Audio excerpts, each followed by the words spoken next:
Welcome back, you guys. Hello. We are so excited to have this I'm episode literally so excited today. right now. I'm Paige. And I'm Cyndi. And this is Mom's the Word. Where mom knows best. Or at least she's trying her best. She is trying her best. She and is. Speaking of someone who is always trying her best and gives a lot of people hope that they can do their best as well, I want to introduce our special guest today. It is MamaTot. That is I. I'm here. I'm here bright and shiny and on my toes with big bows down here in Dallas. Or is it up here in Dallas? What do y'all say? No, it's down here. 'Cause She's y'all down, say she's down here in Down, Dallas. down here in Dallas. We're so honored to have you here. I'm honored to even be here, that you even thought about me. Oh. I think Paige, not Paige. Hey, my daughter's name is Paige, for anybody that don't know. Paige texted me and said, Opie, come on the podcast. And it was no thought. It was, okay, tell me when I'm coming. Yeah, it was immediate. And I was just like, We're so thankful for that. Because we both love MamaTot. We've all been mutuals for a long time now. Oh, yeah. And I just feel honored because you are such a positive light online, offline, that it is just such an honor for you to be here with us today. I appreciate it. I'm happy to be here, hanging out with my girlfriends. yeah. I love that so much. So We have so much we could talk about I right literally now. was thinking that too. This I can can of worms imagine. we could bust open. It's just, we could go any way. So we're all mamas. Yeah. Oh, And yes. so I think that you're an open book, and I love that. But I would like to hear a little bit about you as a young mama. What did that look like? When did you become a mom? Kind of Yeah. explain that. Maybe even explain how many children you have. Because it was early on. I didn't know what the hell I was doing. Let me tell you something. When they told me I got pregnant at 15 with my oldest baby, Gibson, had him at 16, very early too. Went into preterm labor and had to have him. Actually, they were all born early, whether it was due to preeclampsia or toxemia. I got toxemia was one, and the rest was preeclampsia, or it might have been flipped around. I don't know. All of them were born early because of that. But when they told me I was pregnant with the test, I was like, oh, Lord. I had never babysat before. I didn't know anything about a baby. I didn't know what I was going to do. But oddly enough, it's like the second they give you your baby, you know, after you give birth to them, or, you know, you have a C-section, they put your baby by your face. Right. However way you brought your baby into this world, the second that happens, it's like you immediately know what to do. Yeah. You just know There's an what to do. instinct. An instinct like no other. So, yeah, I had him at 16, and I was still living at home at the time, luckily. And my baby, I think he was like 3 weeks old or 6 weeks, something like that. He was certainly wasn't 2 or 3 months old. My mom, she was gone all day, and I was in my room feeding him, and she just walked through the front door, and then walked down the hallway and walked into my bedroom, opened the door, looked at me and said, you need to get your stuff, you and your, I don't know if I can say this word, bastard child, out of my house.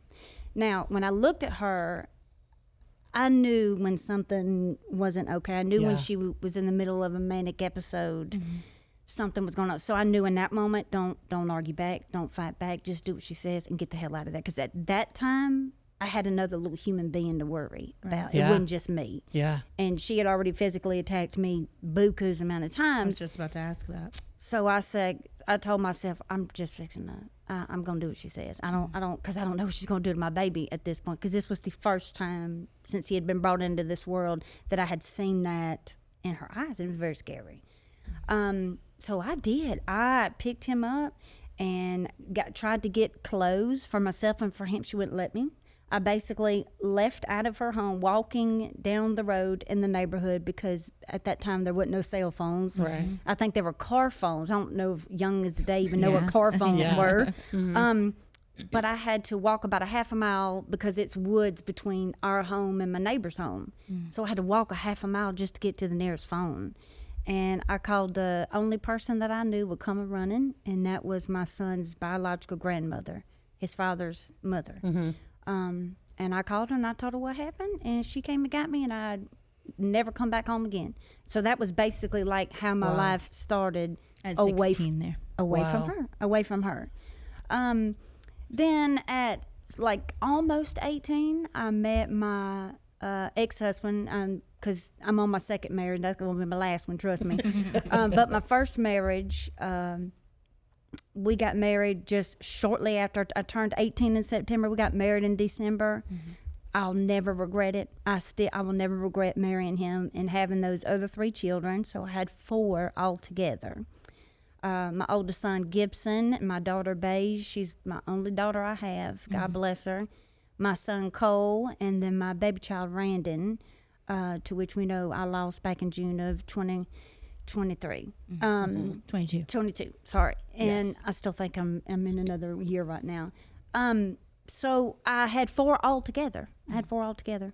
And I think we was married, like, I keep trying to think of this and I can't never get it right. I don't know if we was married 6 years or 7 years. I know that I met my husband now, MamaTot, that first year of my divorce, I think.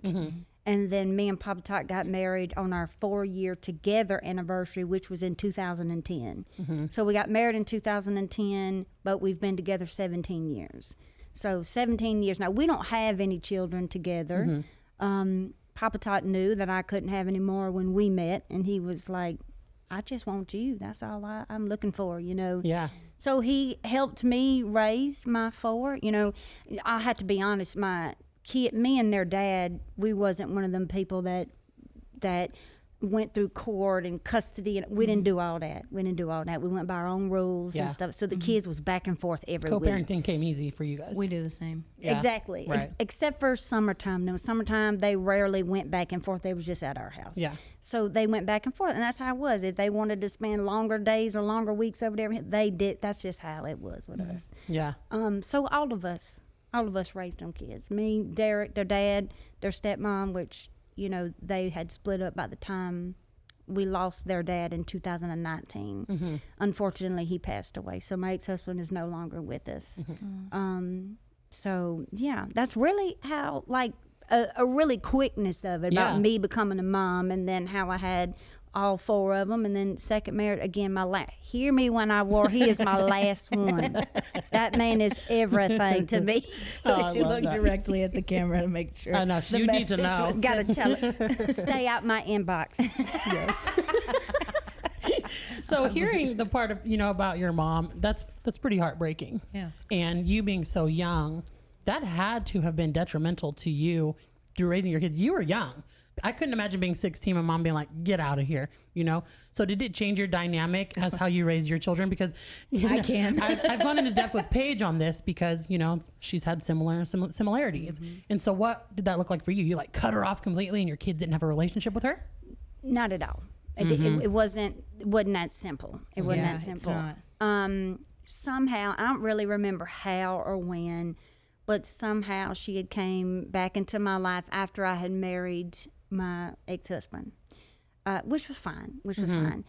I feel like a lot of me, or a huge part of me, was so eager to marry my ex-husband because, number one, he was so good to my son. Oh, I love and that. my son needed a dad. And number two, his family was just everything. They're the type of family that I have and that I've created, much different from my family. Yeah. They're very loud, in your face, in your business. You know, will cuss you out, but turn around and give you a big old hug and say, I love you, and I go act right. You know, they're that kind of people. Yeah. Those are the people that I love. I'm drawn to that. That's home to me. Yeah. And his family was like that. His dad, which is my son's grandfather, my children's grandfather, like the second he met my son Gibson, he, come on up here and get on my lap. I mean, that was his papa from day one. Yeah. So a big piece of me wanted to just grab a hold of that because I needed that. I was still a kid myself, 17. Come on now, I needed that. But somehow she came back in the picture. You know, me and their dad, we got married at the courthouse, and on our 5-year wedding anniversary, we had a big wedding. So, you know, my mom was there and everything. Treated me horribly on that day, told me I didn't look good, my dress was ugly, made fun of me because I bought it out of a newspaper. Like, that's a whole nother story, right? You know those moms. That's the way they are. That's the way they man. are. They can be in your life, but they will say things that are so condescending, and you're just nasty. like, that's their character, and you literally just put it off and say, that's just who they are. They don't even mean anything by it. They're just being this way because they're so blunt. And then one day you're like, no, you That are hurts. rude. It hurts. It has to hurt. Any good big moment, important, it was ruined by her. Right. Ruined by her. So I had expected that from her that day, But luckily, I had Miss Jenny there, who We was talk about Miss Jenny. Yeah. a huge part of my life growing up. She was my friend Sarah's mom, and me and Sarah met in kindergarten or the first grade. Been friends ever since. But they lived in our neighborhood, and Miss Jenny was there, and Miss Jenny came back there in the room. And I was getting dressed, pulled a bracelet off of her arm, and said, "Here, you need something borrowed." Like she was I love everything that. I needed Yeah. for that moment. So That's right. I'm not even complaining about it. Yes. It wasn't until I had gotten divorced and I had met Papa Tot. We were in our first year of being together, maybe almost 2 years being together, something like that. My mother did something really, really bad, and I said, "That's it. I'm done." I didn't tell her. I just woke up the next day. I changed my phone number. Luckily, our Wow. lease was up in the rental property, so we had the availability to find like a whole new place to rent. I quit the job I was at. I got another job. Wow. Like I did anything I could to drop off the face of the earth. You said I'm out of here. And baby, did I, because that was did the what, same. 16 years ago now, 17 years ago now. Wow. She didn't care. I know this.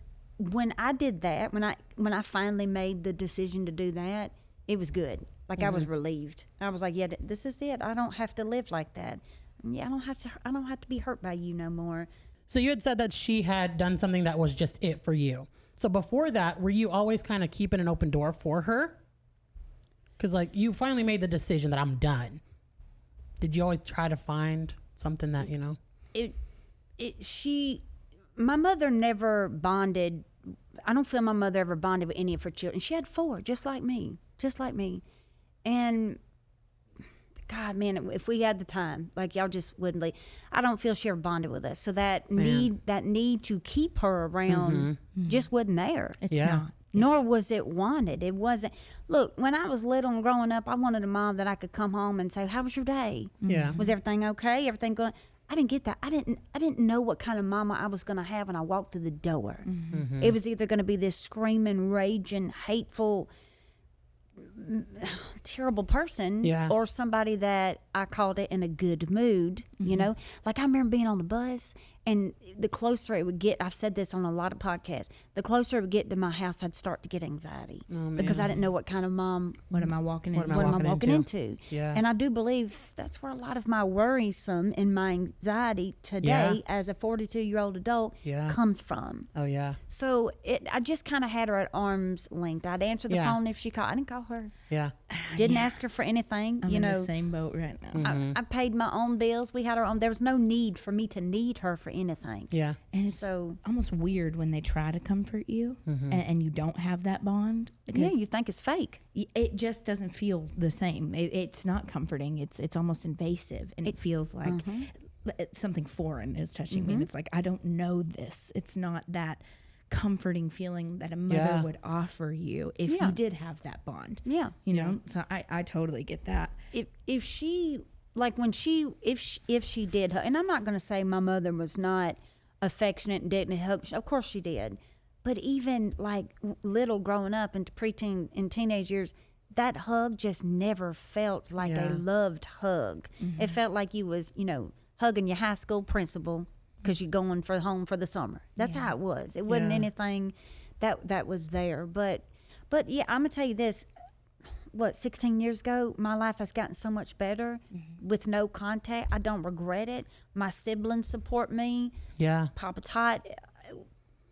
Tot in the beginning was one of those people that was like, "Oh, but that's your mama." That's your mama. And I kept telling, I said, Mark "Babe," was the same way you don't get until it. he met my mama. until he seen it. Yeah, and then he was like, "Oh, okay, This maybe dynamic this is is not good." So interesting because, Paige is in her early 30s, and it sounded like you went through that during your 20s and your 30s. And Yeah, I now was about Paige is- 25, I now think. Paige is seeing that side of things, and she has children that she's protecting now too. Yeah. And so that's just really, really interesting that it took It that was long. something that my big sister told me that I'll never forget, and it's kind of because after I made the decision to go no contact for about 1 or 2 years, even though I was relieved, come Mother's Day and Christmas, I would start to miss that. Yeah. Just having her around as, hey, this is my mom on Christmas and Thanksgiving. And I was pulling in because I worked at the furniture. That was my career that I loved dearly, and I would probably go back to it any day. Not that place, but I loved working in the furniture industry. I loved it, right? I was pulling into the furniture store talking to my sister about it because that was a Saturday. The next day was going to be Mother's Day, and my sister said, Opie, you are yearning for something that you will never have. Yeah. She is never going to be the mother that you need her to be. Yep. So in return, you have continued to be the mother that you needed to your children. That's why people ask you, like, well, you know, how are you different with your kid? Oh, that's easy, honey. I just give my children everything that I lacked from her. I was literally everything. thinking that when you were talking. You are the mother you needed. Yeah. Paige is now the mother she needed. Yeah. And what a sad reality that is. But unfortunately, you guys had to learn a lesson really young that not all moms are going to want to be there for you. And I like that you guys have, like, you know, your kids are now amazing and you guys are beautiful moms now, but that's sad that you guys have had some heartbreak from your own mama, because I didn't expect it to affect me so much. I mean, obviously, as a daughter, it affected me, and I was sad, but I was still, like, allowing her in my life because I was just so desperate for the relationship. Desperate. Literally. That's just it. so desperate for the relationship, and just continuing in my brain to think, like, one day it's going to be magical. You know, we're going to be best friends. yeah. And then I had kids, and especially now, as my son Boston is the age that I was whenever she left, I just look at him and think, like, how did you do that? And there's just such a state of sadness, but also anger and confusion that comes with it. Do you feel like you felt that way? And if you did, as your kids got older, do you feel like it went away, or did it linger? Does it still feel that way? It's definitely not that anymore. But I used to think, like, after 4 and 5 years went by, I think to myself, because I think about my own babies, and I would be like, I couldn't go 5 years not knowing where my daughter's at. Yeah. No. I couldn't no go way. 3 years not talking to my son. I would aggravate the living hell. Like, what have I done? Tell me now so I can fix it. Yes. It would be like that. I used to feel like that way, but I have just filled my life with so many other things, like around other people's moms. Like, they fill me with so much joy. Yeah. So I enjoy that. And I've had to, it's not fair, but I've had to heal myself. Yeah. Even though I didn't cause this really big hole in my heart, Yeah. I still have to be responsible of healing it, because she never will. Yeah. So it does go away. I just turned 42, you know, and I was in my probably late 30s when I had that conversation. No, about 31, 32, I think, when I had that conversation with my sister, when she was like, you have to let that go. Why are you missing something you never had? And Yeah. I thought like you, which was, she's going to get better. She's going to see the error of her ways, and she's going to do this 360 turnaround, and everything's going to be perfect. No, it's not. That's her DNA. That's who she is. I'm sorry she didn't break the cycle in her mothering, but I damn sure did. That's Yeah. right. And now my daughter, right. my daughter should be a better mother than I ever was. Yep. Yes. My The same way. sons will know exactly what to do with their little girls if they decide to become dads, you know? That's right. I think about it like that, and I'm okay with, I'm never going to have that. That's okay, because I'm still going to be that for Paige, and I'm still going to be that great-grandmother to my Yeah. little grandbaby. I'm going to do all that. But I did think like you, Paige, and then I just let it go. And I'm at peace with that. I think I'm going to be forced into it. As I don't even know if I've told you this, but my biological mother randomly called me. It always makes me scared, makes me like, oh my God, who's died? Because, you know, I get random phone calls maybe like once every 6 months, Right. and sometimes to check in.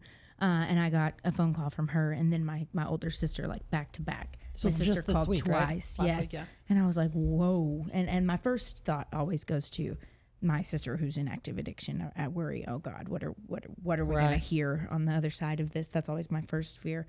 But no, it wasn't. It was an announcement that she was moving across the country. She said she was going to sell her houses on the market, and she was moving to another state. I won't say where, not close. But and the actual comment that she made was, well, I figured I'll see you more if I live by the beach. She lives 20 minutes away from me Right currently, and I haven't seen her more than one time. But she's going to move more than a 17-hour drive, and she thinks that we'll somehow see her more. And I feel like this is the beginning of the end in a lot of ways, because we barely speak now, living, you know, hop, skip, and a jump from one another. And it feels like, in a lot of ways, it's like you have packed up and decided you are never going to face this. You are never going to hold accountability. It will never have been your fault, and you're just going to run away from your problems forever. And I'm going to have to heal my own self. And even though she claims the words that come out of her mouth are that she's desperate for the relationship, she wants to be her daughter's best friend, you know, this, that, the other, but you're going to up and move across the country. Yeah.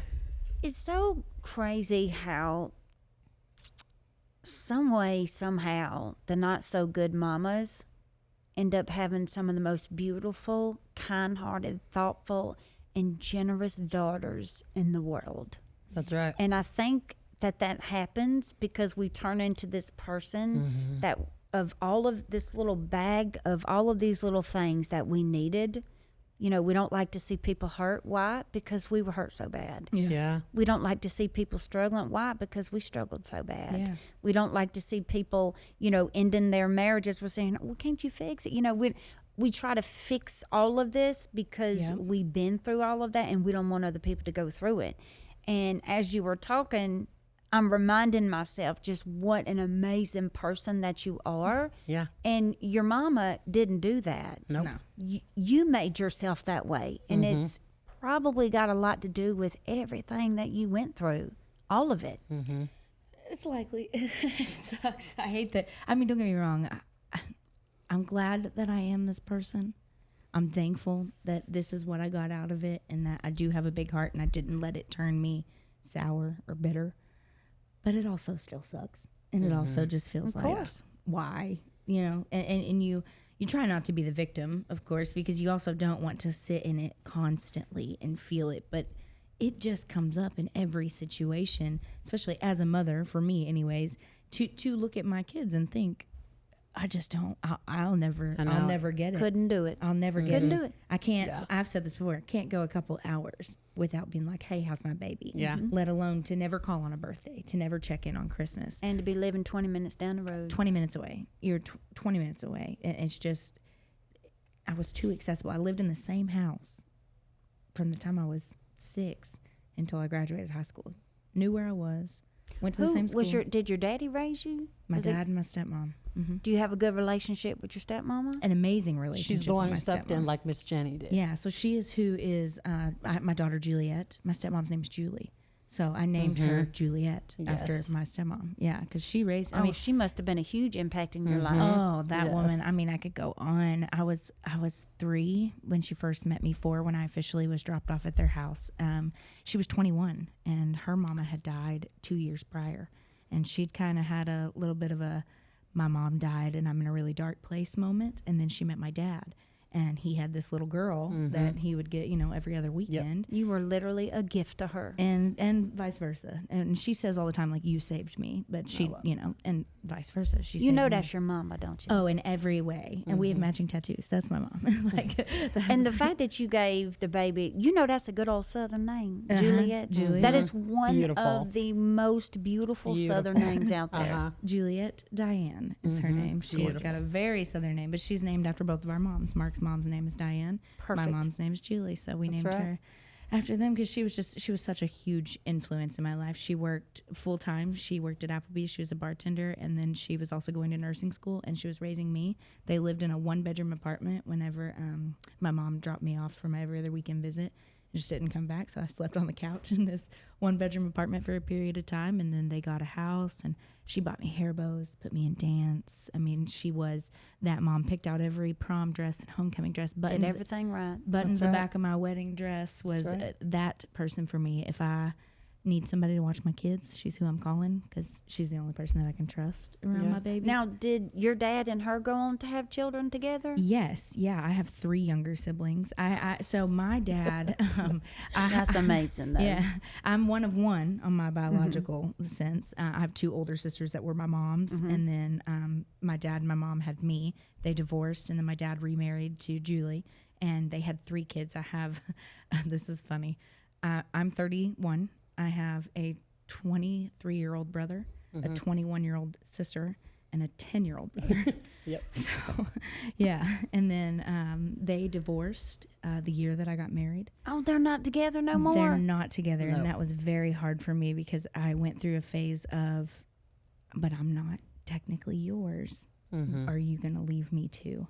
And that was very hard for me because, you know, she's my mama. And I was so scared that I was just going to be his daughter suddenly. And they're 3 years now. Well, I guess maybe now 4 that they've been divorced. And I can honestly say that I don't have that fear. She never left. Now. She never left. She was always still there for me, but I was very, very scared and had made that very vocal and just like to the entire family because my dad's side of the family is very small. We don't really have any of my dad's family here in Texas. It's mostly in Louisiana.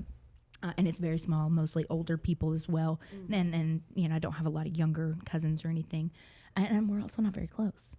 So I don't know them very well. The family that I know growing up was my stepmom's family, and she has a large family, you know, brothers, sisters, cousins, all the people who have all the traditions and the fun family reunions, and they do all the things. So I was terrified that well, then it's just going to be me and my dad now. Right. We don't have anybody here. And as well as there's also that sense of guilt of my dad has no one. Yeah. And I'm all he has.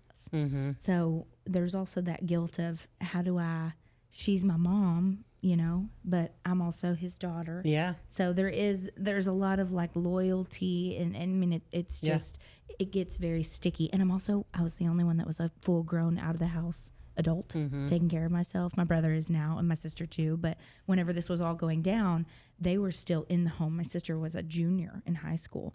So it was very hard for her as she was in that impressionable years. But she kept showing up for you. Yeah, absolutely. And I think that's what mattered. I thought she wouldn't. I was very nervous that she would be like my mom because of the trauma that I had. I was scared that it would just be like, well, my job here is done. And especially because I was raised and I was already, I didn't need her in the sense of dependence. Just, you just wanted her. I just wanted my mom, you know. Wanted So I was very nervous about it, but I don't have any fear now going Well, into. God bless her. Oh, yeah. We love you, Julie. Yeah. My goodness. Those type of women, you know, the Jennies of the world, the Julies of the world. I hope that like Jennies and I have Julies. learned so much from that kind of, you know, I think I've learned so much from Paige, and now I take care of children who are not necessarily abandoned. They don't choose to become, you know, come into foster care and such, but it's such an eye opening to see her as an adult being left behind and somebody stepping up and just being a mama. Even if you didn't At want 21. that mama. Yeah, that's what I'm saying. you Amazing. When she could be out, you know, Without dancing on the amazing. tables, having a good old Amazing. time. Those are the type of women Those that are the we years to need. do it, I though, know. so. And she just left little Paige. So Yeah, thank telling goodness ya. for her. yes. Well, I know that you've had a lot of really good things happen to you in the last couple of years as you've been online, but I think one of the harder things that you had to share was when you lost Randon. Yes. That was very public, like Very. comments before you had even announced. Yeah. Yeah, you know, there's always that one person that's like a friend of the family that always has to go to the book face and tell everybody everything. Yes. That's what happened. And So tell me more about that. So, you know, I mean, I was on a girls' trip. My baby child's birthday was that Saturday, but he worked out of town. He drove back and forth to Florida. And he was going to be out of town for his actual birthday. So the weekend prior, we had a big dinner for him at a restaurant. All of us, all the kids, everybody. We had a great time. It was a great time.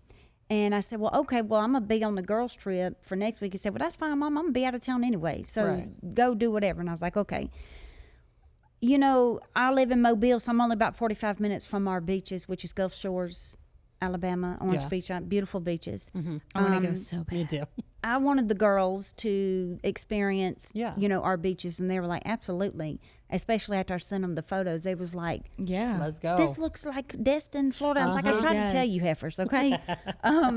But we had gotten there. We was only there just a few hours. I get the phone call. Who called? My baby child's girlfriend, Skylar, called me crying saying that Randon wasn't answering his phone. He's been parked at the same gas station for 20 minutes. She felt like something was wrong. Oh, wow. I said, okay, I'll stay on the phone with you. She said, I'm on the way to the gas station right now. I said, okay, I'll stay on the phone with you then.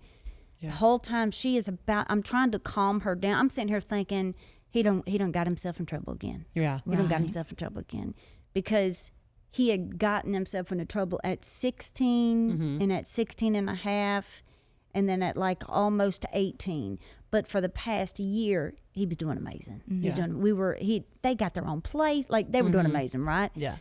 So I wanted to tell myself he couldn't have gotten himself in trouble. He wouldn't do that again. Because he knew how bad, like, it just really upset the whole family. Because we want the best for your babies, right? Yes. So I was really just trying to calm her down because I'm sitting here thinking he done got in trouble. That's what he done got pulled over. Right, he's been arrested. Yeah. And I'm like, Sky, You're not thinking the worst. He's probably got his butt arrested. Just calm down. I mean, that's just me. Yes. And she was just like, no, you don't understand. He would have at least texted back. And I was like, not necessarily. You know, I'm trying to give her all of the positive to the what ifs, right? And she says, oh, my God. And I said, what is it? She said, there's paramedics and fire trucks here. Cindy, my heart stopped. Oh, my heart just dropped. I said, get out of the car and find the nearest police officer that you see, and you ask him or her if the person in that ambulance is alive. I don't give a damn what's happened. You just ask him if he's alive, And she runs up, and I'm on speakerphone at this point, and she's trying to get the words out, and I have to say it for her through the speakerphone. Hey, is that Randon Lee in the ambulance? And the officer says, well, who are you? And I said, on the phone, I'm his mother. Standing in front of you is his girlfriend. I give you permission to tell whoever. We just need to know if he's alive, you know. And all of a sudden, I heard the words, I'm sorry, ma'am. He's gone. I can't tell you what happened after that. Right. They said that I called the other kids. I think Lissa had to call Derek. I don't remember any of that. Yeah. I don't even remember making the video. And if I see that video today, I shut my phone down. I can't stand it. I wish it was not on the internet. Right. Yeah. But when we got to the police station, they didn't tell us anything other than that it looked like a robbery, like some type of robbery. Then that's all we knew. I know how long that person was in the car personally because you've told me, but will you tell Cyndi and everyone else? Yeah, I would love to know. So Papa Tot and his best friend Swirly has been my friend for 25 years. He's been Papa Tot's friend for probably about 10, 12 years. They met at a later time in life, but Swirly was mine and Mac's husband's best friend. Anyway, they wanted where my son, because my son was shot. There's a gas station here, and then there's a gas station across the street. Now, the police detective that night told us that they had the footage from the other side, but they didn't have the footage from the actual gas station where the homicide happened. Okay, Papa Tot and Swirly got up the next morning and drove their butt to that gas station. And was like, I want to see the video right now. That's my son. I want to see the video right now. Yeah, and I think the only reason that they let him get that video was because they empathized with him because the owner of that gas station, his own brother, was shot at that gas station. Oh my. And I think he empathized with Papa Tot and was like, come on back here. Anyway, after watching that video, we found out that we find this out like within weeks of the time, but this is what happened. This is the actual details of what happened. I can't imagine Papa Tot watching this video. Oh, it was he was Or sick to to be his on stomach. the phone as she walks up. Any of it is traumatizing. Sick to his stomach. So what happened was one of Randon's friends called Randon, asked him if he had any marijuana. Randon was like, yeah, I got a little bit. So his friend says, okay, well, so-and-so's looking for it. Now, Randon didn't really know so-and-so, and I'm going to leave these names out. People can pull it up if they feel like Absolutely. it. Absolutely. Randon didn't really know so-and-so, but he knew of him. Now, so-and-so was also a younger gentleman, 21 years old, graduated, good life ahead of him. Yeah. From what I've seen, come from good family, just like us. So because Randon didn't have that type of friendship with him, Randon calls his friend back. He says, hey, is it cool that I meet this guy? He's going to a whole nother town, which is Pritchard, Alabama, which is, don't get me wrong, there's good people that live in that town, but the crime is very bad there. Right. It's very bad. And Randon's friend was like, yeah, it's fine. So that alone tells me that my baby child was already feeling iffy. Yeah. He already didn't like that feeling. So this is what happened. There's something like they found this like in the Snapchat records or something. The so-and-so was sitting at the gas station waiting for Randon to get there. So he Snapchats him and says, hey, I'm here. And Randon Snapchats back and says, I'll be there in less than 1 minute. You look at the camera, Randon pulls up. Now, before Randon got there, so-and-so had gotten out of the passenger side of the vehicle, adjusted his gun. Mm-hmm. So he already had a plan. Yeah. Yeah. You know, absolutely. that tells you he had a Premeditated right plan to me. Mhm. Yep. He adjusts his gun into his pants, but another car pulls up, and he gets back in the car to kind of hide what he was doing. Uh-huh. About that time, that's when Randon pulls up on the other side. Nobody's with Randon. He's driving. Mm-hmm. So-and-so walks up to Randon's car, opens up the back passenger door, gets in, shuts the door, and 11 seconds later, shoots my son. Gets out. Hops out the vehicle. Randon stomps the gas to get away and stomps it enough just to coast across the street onto the other property of the gas station where he lost his life at. Wow. So whatever the hell he said to my son in 11 seconds was justification for him to take my son's life in 11 seconds. Mm-mm. And they've caught this man, just for record, for anybody that doesn't know. He has been arrested, and he's Yeah, waiting trial. He is currently in the county jail. They tried to get him bail, but the judge denied it because he was already out on bail for another charge of something. And that's not my place to tell that part of his business. But they denied bail, and he will sit there until trial. And it'll just be up to a jury. At 11 that point. seconds sounds pretty like it was already Premeditated. going to happen. Yeah, Like that's what it looked like. Because not- you got to think about it, Cyndi. They got the footage from this camera, and they got the footage from this one Yes. over here. Yes. And both of them are picking that up. Like, Yes. why did you even bring the gun into the vehicle with you? Right. If you're just there to buy a bag of marijuana, Yeah. what the hell you need that for? Yeah. Right. You don't. Well, and then not to point fingers because I don't know any other parties here, but that friend that told him that it was okay. You just wonder if that had Oh. something to do with it. I'm going to tell you what, from the very beginning, you know, there were people that thought it was some type of a setup. Yeah. I just didn't feel that. I personally just did not feel that. And speaking with the detectives, they said the same thing. That they were didn't like feel it? that he didn't know that was going to happen. He just didn't know that was going to happen. And there's a lot of evidence to prove he didn't know that was going to happen. Yeah. He was just setting up And this, he was- normal hey, thing just to a do. normal Yeah. thing. Hey, this kid wanted a bag of Yes. marijuana. Hey, this kid's got it. Go get it. It was Right. really that quick and that just nonchalant about it. It's just so like, I know it's heartbreaking. You've heard all of the words, right?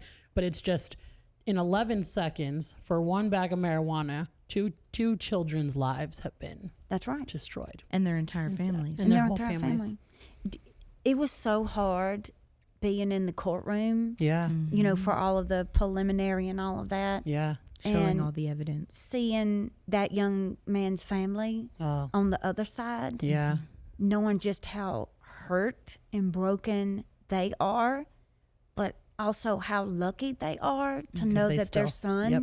is still breathing and living. Right. That's They right. can visit him. But I empathize. She didn't raise him to do that. Yeah. Right. I know she didn't. Yeah. I know Has she ever didn't. talked to you? No, and if she ever wanted to, I would be all ears. I don't blame her for a damn thing. That's Just right. as well as I shouldn't be blamed because my son was there to sell a bag of marijuana. You think I That's give right. a damn about marijuana? No, I don't, and I never will. Right. So my heart goes out to her because it was all over his family's face. Yeah. Just how sad. Like, I had one of his teachers reach out to me and say, MamaTot, you just wouldn't believe it. He was so nice and respectful and yes ma'am and no ma'am in high school and an excellent athlete. And she said he was all these wonderful things. I would have never in my life Wow. thought that he would have done something. And I don't think he would have ever thought that neither. There's just Yeah. no, Yeah. I don't know if I'll ever, or we, and I speak from my family, I don't know if we'll ever get the answer as to why, Yeah. you know? Yeah. Do you want to ask him that in the courtroom? Will they let you? I know that I'm honored a victim's impact statement, I think is what they call. If you ask a few people in my family, you know, do you think he should get the death sentence? Half of them say yes. If you ask the other half say no. I don't believe in that. You know, whether that's their, you know, they side with it more on like a political level or whatnot. But even I don't want him to die because I don't want his mama or his dad or his sister to have to watch them lower him into the ground. Because you're the only one who, well, you and your family are the ones who got to experience that firsthand. So you as a mama don't want that for. So I'm not thinking about him. Yeah. Not one bit. Yeah. I'm thinking about his family. That's right. And they don't deserve that. And that's really big of you. I don't wish that on them. Yeah. Was it always that way? Or did you feel like you were stages? angry? Oh no, Yeah. it was always that way because I couldn't I have a bad problem with always putting other people's feelings in front of myself. Yeah. Right.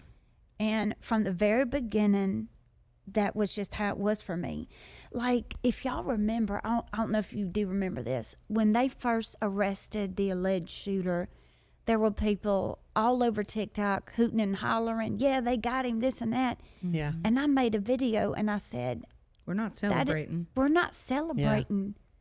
How can you be happy about, like, when you see his senior portrait, you just see the child. There's a human there. you see such a future in his face. And it rings in my ear what that teacher said. She said, I don't know what happened to him from the time he graduated to that night, but that's not him. Wow. There's no telling what that young man went through, going through, decided. I don't know. But I will be honored a victim's impact statement, and I will speak from the heart because I don't know any other way to speak. Right. That's right. But I do not wish him to die for the sake of his family. And I don't regret feeling that way, and I don't regret saying that. I feel like I'm entitled to have my own feeling about that. Absolutely. You ask my sister, it's Yeah. nope. My sister is full on with the, you take a life, someone takes yours. That's how my sister feels. And she has a right to feel that way. Yeah. But It's something that like I could never imagine because you went through that. You felt that. You had to see that. And so for someone to stand back and be like, well, I'm sorry, like they should die too. We don't know what that's like. We don't know what that is like. Genuinely. And I hope to never feel that, So, and for you to share, your life so openly about that was just so courageous of you. Like, oh my goodness. I remember crying with you. Like, I think the entire internet yes. grieved the loss of my baby child from my family. Like it felt agree. quiet. Like I just, it was one of those things that just impacted everybody. And we didn't know, when we had to go to the police station that night, like I said, we didn't know who did this. Yeah. We didn't know anything Yeah. who did I this. remember. Other than what they said, they think this was some type of a robbery. Now, more details came out, and they told us before they had to tell press and all of that, of course. And as they told me, I told everybody else because I Yep. wanted people to know. But here's the thing. That night when I woke up the next morning, I don't even remember making that video, but my sole focus was for the person who took my son's life to see that video, Yeah. to know what he did, Yep. Yeah. that you took my son, and we gonna find you. That's right. And allegedly they did, but Yeah. and I do know that it's also a blessing to have somebody accounted for like that. Yeah. There are so many mamas and so many daddies that do not have justice for their children Right. Yeah. in many ways. Yeah. So please understand that I know that this is appreciated. Yeah. But I understand that there are other parents out there that are just lost in the wind right now, and they don't know who took their child or who did this or why their child is missing or why this. It's so many different scenarios, but my heart went out to them in that very second.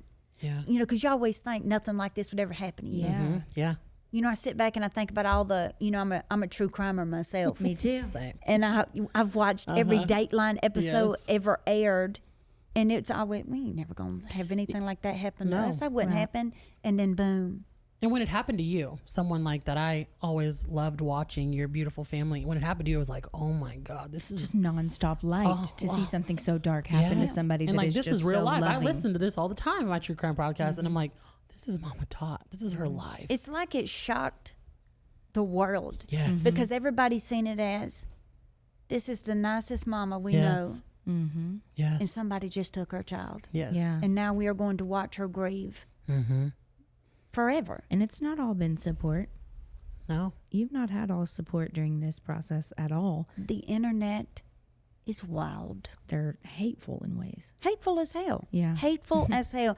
Just about 3 months after I lost my baby child, a hate group starts about literally I'm 90 days into my fresh grief. My fresh grief. And some idiot, I ain't saying his name 'cause he ain't getting no attention. Some idiot makes a hate group based on lies. I never did anything this person said I did, and I never will. Yeah. But and then truth came out about 7 months later that none of it was true. But Right. you know, Well, true after you narcissist. sat for 7 minutes In silent. silence. 7 minutes, 7 months. 7 silently. months. Never said a word. Never defended myself. I just Right. ignored them and continued because I'm not there to argue with internet people. I'm there to make sure you're happy and healthy, right? So I just ignored this person, and when I tell you that has been the hardest thing for me to do in the Oh, I middle of bet. my fresh grief, Oh. I dang near lost it several times. Yeah. But anyway, it come out about 7 months later that this person fabricated everything. And you know, true narcissistic people don't like to take accountability and be like, oh, dang, I'm sorry. Or I might not have believed that person. I shouldn't have done it. They don't do that. So they just continue hate, right? Yeah. The internet and the hate that comes with it sometimes just isn't worth it. And when I buried my baby child, I buried him in the casket with a blue jay feather in his hand. Yep. Yeah. I've loved that. I've loved that. That I know where represents. you're going. I don't know why I Yeah. chose to put that blue feather in his. I had found it days before I lost him. Yeah. I find feathers all over my yard. I never Yeah. keep them. They're not significant in any way. I'll Yeah. find another one. We got birds everywhere. We live out there in the country. But it represented him, right? And people were sending you some Oh, of the them. whole community, not Yeah. just Everywhere. not It just was feathers, beautiful. but Oh, your pictures community. of him, Everywhere. everything.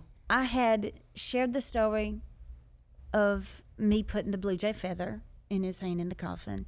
And even I got a blue jay feather tattoo. I even had one of my followers design it for me. It's very sentimental to me. And after I told that story for an entire year, people all over the world, Australia, Canada, everywhere, would find a blue jay feather on the ground. Yeah. And they would mail it to me. Yeah. And I saved Take the every time. single one of A them. beautiful way to celebrate your Beautiful. son. Yeah. And I put them in a beautiful mahogany box. I sat by my nightstand on my bed. And every night before I went to bed, I prayed over those feathers and I asked God to bless every single person that sent me one of those feathers. Those feathers meant everything to me. Yeah. Well, I shared another video. I don't forgot how I shared it or why I shared it, but I was like, yeah, I'll show you my feathers. And I showed the box on camera and they were like all these feathers, you know, and Yeah. I was like, Yeah. this is why I kept them. This is why they mean something. They mean the world to me. Just innocently Just talking innocently about it. talking about it. And that was on a Saturday. Uh-huh. Monday morning, which was 2 days later, 7:12, 7:15 in the morning, we get a knock at the door. And Derek had not started his new job yet. He looks out the window. He said, babe, that's the game warden. Well, we live on like 15 acres between me and Miss V. And sometimes people come up there and try to hunt and they ain't supposed Yeah. to. So we're thinking somebody's done that before. And they're just looking for somebody. The game so warden of ga- Alabama. of Alabama. Okay. Derek answers the door, and it was a nice lady just doing her job. She said, I'm looking for Ophelia. And he said, well, that's my wife. And I peeked around the corner. I was like, can I help you? And let me tell you something. That first and foremost, that lady said, I don't want to be here. I don't want to and do this. I don't want to do this. But we got a call that you have some blue jay feathers. And I said, I got a bunch of them. Why? She says, it is against the law to pick up a blue jay feather off the ground and keep it. It is also against the law to mail them, to give them to somebody.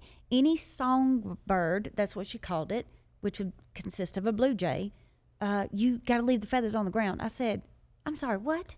She said, I understand that you don't know. She said, you didn't ask for these. I said, no, ma'am. I've never asked for anything from anybody. Nothing. Not even a penny, not a pencil. No, I've never asked for anything. I never will. She says, it could be $250 per feather. Per feather. And I had hundreds of them. Oh hundreds my of them. God. All because somebody saw it, This is disliked her, and decided to call the game warden on her. They came and took This was every such an single innocent, feather beautiful that she thing. had. They took them all. They took them all. She said, but I truly believe that you didn't know. And I said, and my husband was like, is this for real? Like Papa Tot was Yeah, like, I bet he was. I bet he was. he was about to come out his tennis shoes. And I said, I'm in well, shock. I said, do you want me to go get them or something? She said, yes, Mom, I have to take them from you. Y'all, I cried to walk in there to get them. I cried. I walked back out the door and I handed them to her and I said, you got a lot of love in your hand. Like I'm about to cry thinking about it because That literally I just made me was tear up. devastated. Yeah. And Papa Tot said, what are you going to do with them? You know, like, you know, taking them Right, out of where my are hand, you like, gonna what are take you them? And she says, we have to destroy them.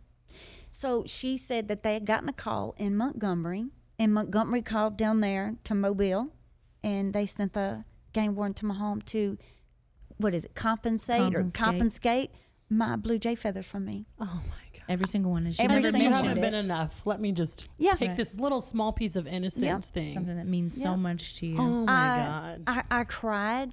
I told Paige. Only people who know is Paige and, you know, of course, Lissa Yeah. and Dan, my two friends. But Yeah. I didn't make a video about it because I was like, I'm couldn't not even giving tell. them the satisfaction of knowing how bad that they hurt me. Because I your wanted people the- would rally. Oh, yeah. I wanted them to sit there They're and be going to like, be angry. I wonder if they took her feathers. I Because wonder if what they- an odd Yeah. thing. How Of terrible. all things to care about. What an odd thing. And also How terrible. to know that law. Oh my God. And to dislike you so much to be like, I know this random law and I'm just going to mess up her day. Who the hell would think it would be against the law to no. pick up a blue jay No. feather off the ground? When you told me, I was shocked. I was like, I'm sorry, what? Because you had feathers? Like, I had no idea. we pick up feathers all the time. We don't My even kids think love about them. it. And I told her, I said, I buried my son with one. Yeah. Are you really going to go confiscate? Yeah. Like I was still nice and understood that she was there to do her But job. still it hurt. But it was like, come on now, this is daggum blue jay feathers. And don't you Yeah. have something better to be doing? And I than know she collecting probably feathers? felt. She probably felt. She felt terrible. Because she probably didn't want to collect those feathers. She did not want to be there. Yeah. She did not want to be there. But it's what people, they will take things too far Yeah. off social media. They will Yeah. insert themselves into Yeah. your lives. yeah. They will look up your background and call Yeah. your family and message your long lost ex-boyfriend. Like they insert themselves into your lives to get dirt on you or Yep. anything. I'm like, go find some dirt, heifer, go on. Because if my life is so open, I will tell you anything you ask me. Right. I'm not embarrassed to tell you the crappy Yeah. things that I've done. I don't have nothing. I'll own them, you know? Don't It have is nothing. what it is. It's just heartbreaking because, you know, you pour yourself into people on this app. And then for people to find the smallest thing, you know, like you're not doing anything wrong. Yeah, you don't get on It's there just- and bully people and be mean to No. Oh anybody. my All you're doing is goodness. uplifting people and That's making them it. feel like they're Yes. not alone. Yes. Do you know what it is, right? Okay. Tell us When about it. you first start off as a creator and your account is growing, people love you to death. Yeah. They just love you to death. And then as you get bigger and your account grows, these very nice opportunities come. Yeah. This brand wants you. They want to send you here. So then you're able to buy things, get a new car, pay your house off. All of these things financially that possibly other people might want, right?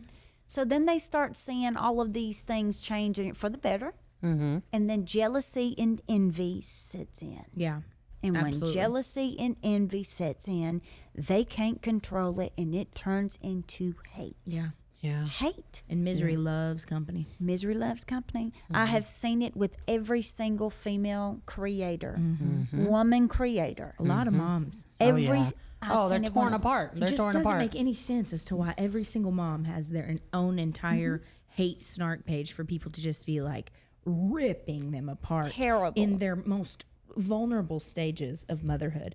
And not to shit on the beauty influencers or anything, but I get crap for going to Target and getting my kids clothes, and then I'll scroll 2 videos and see some 20-something-year-old that's been flown to Paris that just spent $3,000 on clothes showing off a haul, and everybody's like, yes, girl, this is gold. You're living the life. And I'm like, shit, I'm just trying to put clothes on my kid, and y'all are ripping me to shreds. I don't Look what they like do to poor little dimps, just a single mom in Nashville, just trying to be, you know, a creator and influence. I mean, this is obviously a passion for her. She's just trying to raise her daughter, and they tear her to pieces. And she's been through so much dark stuff, and she's still just rocking it out. I think we trying can her all best. agree that it's very toxic. Yeah. It's Terrible. something that I don't like to acknowledge because I'm pouring positivity into this world. You both are.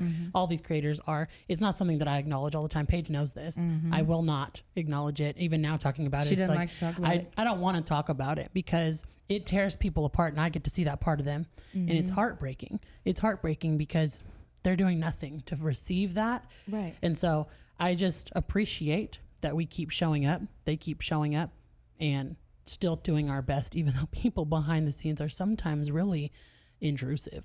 Yeah. It's a sign of strength like no other. Yes. Because when I was Yes. going through those 7 months, nobody in the internet world knew that I Right. was being stalked and harassed by this person. You were Nobody sad. knew.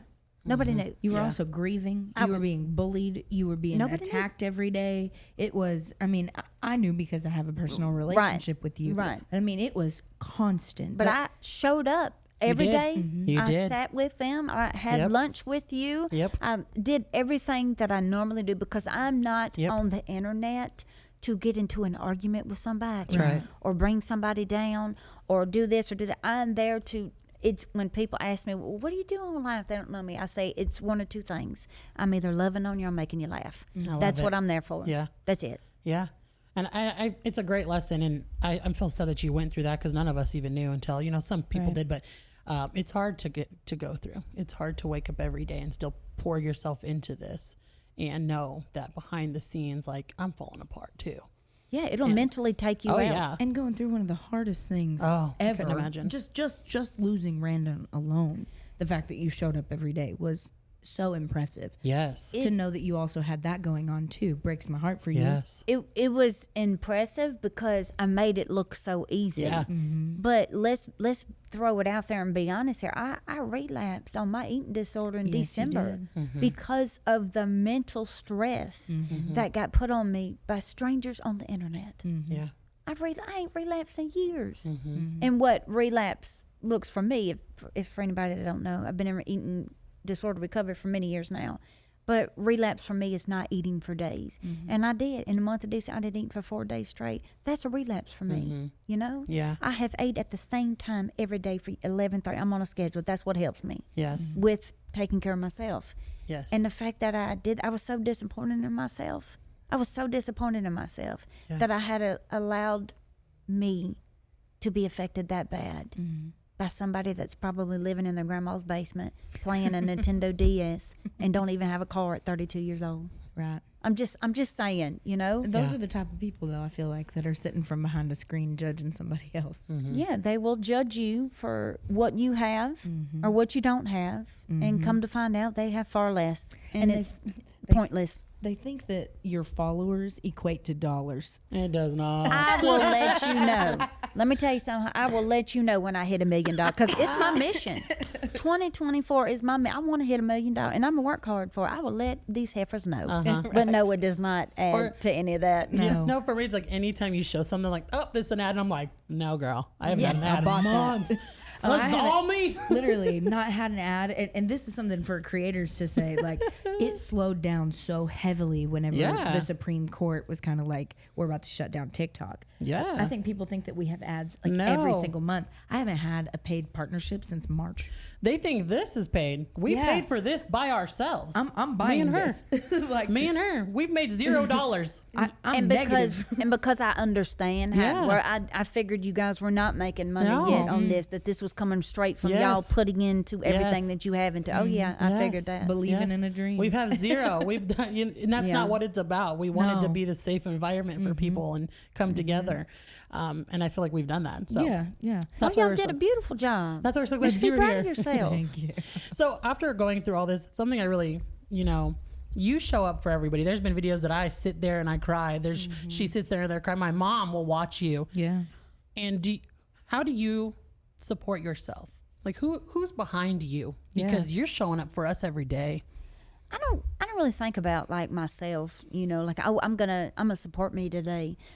My little tiny little support system is, of course, MamaTot, Lissa, and Dan and Kim. Yeah. Those are my very, very close people. Yeah. That look out for me, protect me. That goes all of the above, physically, mentally, financially. Like, they are like a team that I don't even know how I got them, honey. I don't even know how I got them.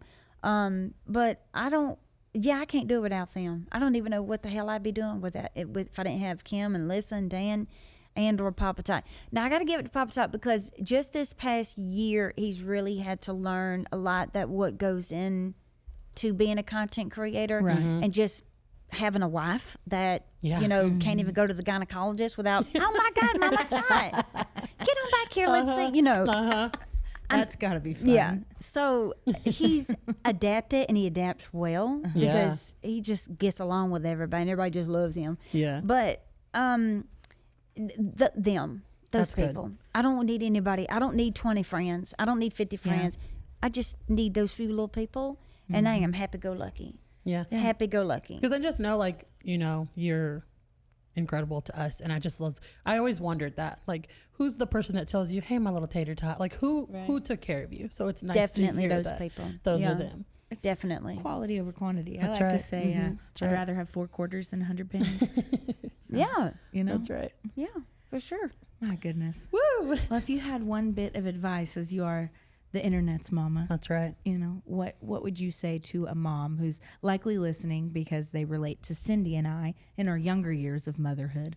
What's your one piece of token advice that you would give them? Don't lose yourself in the midst of raising these babies. Let me explain. Don't forget about you. If you like to paint and you haven't painted in 3 years because you're too busy going to the baseball field and taking your daughter to cheerleading or whatever, and you ain't painted in 3 years and you love it so much and you miss it, I need you to make some time to do that. I forgot how much I loved the beach when I was raising my kids, and I didn't go for 3 years, and because I was too busy taking them to water parks and this and that.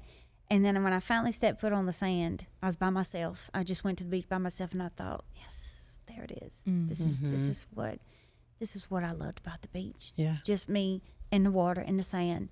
I would forget what kind of perfume I liked. I would forget about all little old me just to make sure that all those babies were happy and healthy. Yeah. Don't lose yourself. Also, don't forget about your partner neither. Yeah. Make sure you're loving on them. Don't forget about them, you know, because sometimes I'm very guilty of this. That's why I'm bringing this up. Sometimes you kind of push them to the side because you're so focused on the babies. Yeah. They want a date night Saturday night at 7 p.m., but you're like, oh, I can't. I promised so-and-so that I would drop off this baseball bat for her little boy to use. Change that. Yeah. Tell them you'll drop it off tomorrow. They're playing a date night at 7 p.m. You need to be there. You have to make an effort to do it like that, but just don't lose yourself. Make sure that you are okay mentally before you are too busy taking care of everybody else. Don't forget to take care of yourself. And I'm saying all of this absolutely from experience. Yeah. I completely lost myself in the midst of raising those babies. And it's so crazy now that they're grown and out of the house, starting their life and living their life. Yeah. And then it's me and MamaTot, and it's just me and him, and it is so nice. Yeah. Man, it's nice. It's hard to keep finding ourselves I feel lost every other week. I know Paige is going through it. And I know mamas like us appreciate you, appreciate women like you, because we are lost. Yeah. As moms, we are lost, and we are on this internet that is mean to us every day. And so it's just really nice to know that there's somebody who gets it out there. And it is vulnerable. not easy, It's not Cyndi. easy. Don't be sitting over there and you really want to say this is hard as shit. Oh, yeah. It's hard as hell being a parent. Yeah. To whether you got 1 baby or 10 babies, it is hard. Yeah. Mentally hard, not physically. It's mentally hard. Yeah. You got to make sure that these 3 babies that, it's bad enough you got to make sure you're doing everything right. Now you got to make sure these 3 babies that grow into be nice little humans, then respectable adults, and then make good choices and don't do this and don't do that. Don't go to that party at that, Yeah. Right. you're in control of all of these other little people. Yeah. And it's mentally exhausting at times. It's Yeah. not all rainbows and is it worth it? Absolutely. And I feel like people Absolutely. always tell me, like, well, you make it look so easy. No. You make it look so easy. I'm like, y'all don't realize that I say goodbye to kids every year. You don't realize that I'm like running myself thin. But I keep showing up because someone's got to. That's what Someone's got to mamas love do. these. Yeah, we're that's what it is. We just got to keep going. Yeah, but it's hard. Gotta keep, what does Matt McConaughey say? Got to keep LIVIN. We're Dr. Matthew McConaughey. He is so attractive. Oh my But God, he is so he's not so my type. attractive. I would never date somebody that looks like him, but he's so attractive. I would. Do you want to Not know me. who my crush is? I was Y'all gonna gonna ask you. laugh. I'll say, let's talk about it. You're gonna Who's laugh. yours? Who's yours? I'm ashamed. Why? I'm ashamed. Come on. Y'all are gonna laugh at me. I'm not. It's Woody Harrelson. Oh no. He has a my goofy, though. I teenager can thinks see that it. my dad looks like him. I so can now my see it, teenager though. He is has so that excited. old. Can't even find the right word for it. Is it swagger? It Do you know what I'm is. talking It about? is. I there's- see it. He's kind of like cowboyish Uh-huh. too. He's something. Yeah. Tell us, Paige, who's He's yours? something. We might as well break the ice. Go ahead. Who's yours? Who's my celebrity crush? Give me a second to think about it. Are we I'm going like, I have girl my or list boy already. here? You're for you both. I'm gonna say because gosh, I love Jennifer Lawrence. I'm obsessed with her a little bit. She's so quirky and fun, so beautiful. Guys, I mean, Ryan Reynolds is Oh, you like the goofy guys. top. He is so tier. corny. Oh my god. Have you met her husband? Mark is nothing like him. Oh, wait till you meet Wait, Mark. She has. Oh, Maybe, she yeah. Oh, I love he him. is good. He is the Maybe best. like the same sense of humor. Yes, they were yes. like, but they don't. They look nothing alike. He was So Deadpool. It's more in the mask. I mean, don't get me wrong. His face is beautiful, but as Deadpool, look Oh. at Ben's face. Lord I mean, have it's just mercy. like these I feral love women. that. When I say mine, you're gonna be like, if the people that are mine, you're gonna be like, oh, well, that makes sense because it's with Chris. Who is it? Combs. Luke Combs and Jelly Roll. I think they're so attractive Listen, and Jelly nice Roll is and attractive. caring. Jelly Roll is a very I know. handsome I'm man. like, Very I like handsome. handsome And he men. gives the best hugs. He's Very a handsome. sweetheart. See? And the way he takes care of his wife. So I'm not wrong. I'm Listen, not wrong. Oh, absolutely. I told Bunny when I went to the podcast, I asked her, is he coming? No, he can't be. I said, I was going to kiss him right in the mouth. I'm telling you, I have no shame. I'm like, And she said, girl, go for it. I'm right telling you. ahead. I'm like, Love my him. husband's a And big she's teddy fine as bear, hell, too. and I'm Yep. like, those men are the same way. So Yeah. I got a type. Amazingly handsome. Amazingly handsome. Definitely. I'm saying when the big old teddy bears is the right way to go. I like That's a dad right. bod. Mark's like all trying to lose weight, and I was just like, no, Why? I'm good. I'm so She good. told him no. I Why said, is he trying to no. lose weight? I don't know. That's his own journey. I try not to get too much into it because, you know. Well, tell him I said no. That's what I said. You can tell him tomorrow. You tell him tomorrow. I am, I've already no, said he does not absolutely need to not. lose weight. No, please don't. No, I love Let it. me talk to him. I love a Let me dad talk to him. bod. Yeah, dad bods are in, y'all. Oh, he looks fantastic. Yeah, Yeah. he does. Damn right. Damn right. Well, we had so much This fun has been today. so Thank you great. so I had a much for blast. coming and being on this with us. We would love to have you welcome. again because I feel like we have even more questions. Oh, endless questions. I'm Yeah. coming in. You are a fountain of knowledge. That's a big deal too for you to come out here because I know how much you It's hate. literally 2-hour flight, But you Paige. don't like DFW Airport. No, I don't. So- But I don't like. No, I can deal with the airport. It's just. Let me talk to y'all. American Airlines. I can't stand y'all, honey. Oh, There has never been a time that I have flew on one of your airplanes and you did not delay me It's or the truth. cancel me. That's the truth. She remembers 2 years ago when I got stuck in the Dallas Yep. airport and I was there yeah, for we were 3 trying days. to reach out for her. I Reach was out like, to 3 her. days. hello, Yeah, I do know. you need me? I'm like, I was texting her like, should we go pick her up? Like, I got a room. And I didn't see it until after. Uh-huh. And I'd been sitting there for I'm 3 like, days. you got friends here. She got in the hotel and was like, "Oh my God, I've had the worst day." I know. Anyway, Southwest, I love you. But Mobile don't have South, so I got to fly like United or Delta, which I'm fine. They're good to me. Yeah. But it ain't flying into Dallas. It's like that American airline. Y'all need some help, honey.